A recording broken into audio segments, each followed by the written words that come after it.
ආයිබෝවන් හොප්ටීට් YouTube channel එකට ඔයාලා අපි ආදරයෙන් පිළිගන්නවා. අද අපි බලමු සීනි ක්‍රීම් මිල්ක් මේඩ් රසකාරක කිසිවක් භාවිතා නොකර ස්වභාවිකවම එකම එක අමුද්‍රව්‍යයක් පමණක් භාවිතයෙන් ඉතාමත්ම රසවත් ඉතාමත්ම ඉක්මනින් සාදාගත හැකි අයිස්ක්‍රීම් එකක්. එහෙමනම් අපි වීඩියෝ එකට යන්න කලින් අපේ channel එක subscribe කරලා නැත්නම් subscribe කරලා bell icon එක press කරලා තියාගන්න. අපි දාන අලුත්ම recipes notification බලා ගන්න පුළුවන්. අපිට මේ සඳහා අවශ්‍ය වෙන්නේ watermelon ගෙඩියක් විතරයි. මුලින්ම watermelon ගෙඩියක් මේ විදිහට දෙකට කපා ගන්න.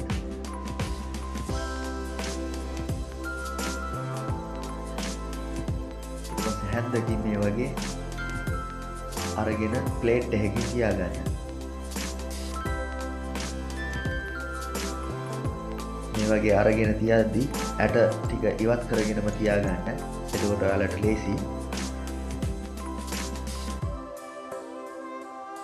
වෝටර්මෙලන් ටික මේ විදිහට පිඟානක අතුරලා මේක ෆ්‍රීසර් එකේ පැය 3ක් හරි එක රැයක් හරි තබන්න.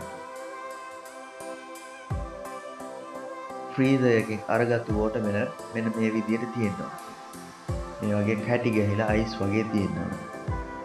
එහෙම කැටි ගහලා නැත්තම් watermelon වලින් අයිස්ක්‍රීම් හදන්න බැරි වෙනවා. එතකොට ජූස් තමයි හදන්න වෙන්නේ. ඒ හින්දා මේ වගේ කැටි ගහලා තියෙන්න ඕන watermelon එක ඔයාලා blend කරන්න කලින්. ඊට පස්සේ මේ වගේ blender එකකට දාගන්න.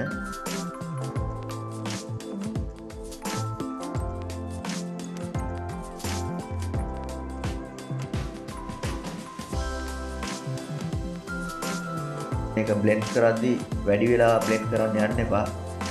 විනාඩියකට වඩා ඉක්මනින් බ්ලෙන්ඩ් වෙනවත් එක්කම අරගන්න.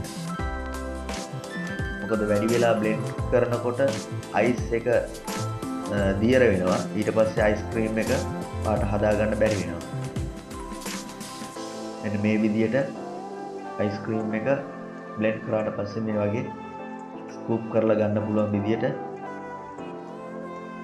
අයිස්ක්‍රීම් විදියට එනවා. මේක ඉතාමත් ඉක්මනින් හදා ගන්න පුළුවන්. පොඩිත්තන් ආසයි මේ විදියට ඔයාලා හදලා බලන්න. අවශ්‍ය නම් මේ විදියට පැණි මොනවා හරි දාගන්න. මේ වගේ රසකාරක නැතුව ඔයාලත් ගෙදරදීම හදලා දෙන්න. මේ වගේ තවත් අලුතින් අයිස්ක්‍රීම් රෙසිපීස් අපි ගේන්න බලාපොරොත්තු වෙමින් ඉන්නේ. අපේ channel එක subscribe කරලා නැත්නම් subscribe කරන්න. ඒ වගේම like කරන්න. අනිත් අයට බලන්නත් එක්ක share කරන්න.